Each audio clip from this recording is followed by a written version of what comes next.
Day 2 of camp here with Coach Leach. Coach, let's talk receiver depth. What do you think? What do you see so far early on in practice here in fall? Just getting a lot of people reps. I mean, we've been encouraged by the enthusiasm and the effort and all that stuff, but trying to get a bunch of reps and haven't been disappointed in any of them. But then, you know, it's kind of like it's pretty competitive as far as guys being excited about making plays and trying to outdo the other guy.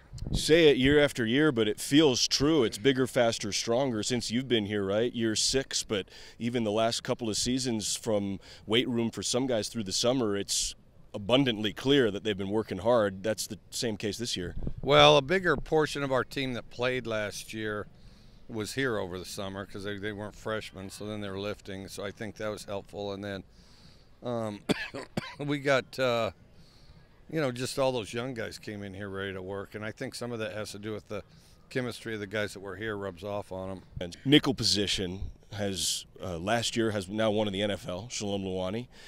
How do you envision that playing out? To who do you see there, and who's played well so far at the nickel? Well, we're playing several guys in there. You'd have to, those defensive guys would have a better idea because they're kind of experimenting with several guys there. We're trying to see what we can get out of Kirkland Parker. I know that's a starting point. That doesn't. I don't know that that's where it'll end up, but they have several guys that you know they feel good about, and it's a combination of teaching and testing them. What about some of the new guys? Jameer Calvin, Tay Martin, some of the names that fans aren't aware of yet. Even like a Renard Bell who redshirted but is playing more now. What do you think? You know, Bell and Calvin both went to the same high school, so it seems like they're really competing with each other. Calvin is really special as far as changing gears and making people miss.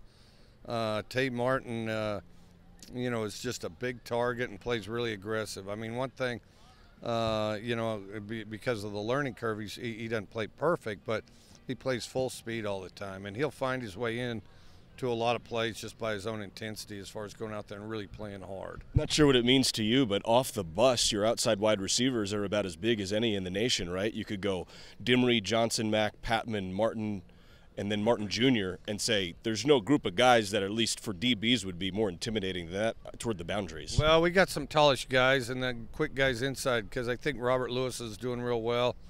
You know, Kyle Sweet gets his licks in every day and just, you know, quietly catches a bunch of balls. And then you mentioned Bell, and then also Harris.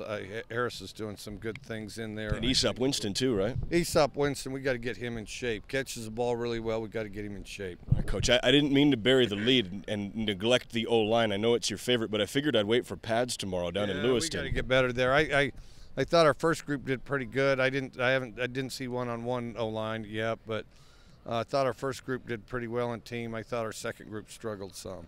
Full disclosure, I went bucket hat for you today. You went bucket hat yesterday. Yeah, I'm going away from that. I mean, I know the wisdom. It keeps you from sunburns. Yeah. Helps the neck thing. Yeah. And I know it's a wise decision. I'm just not comfortable with it.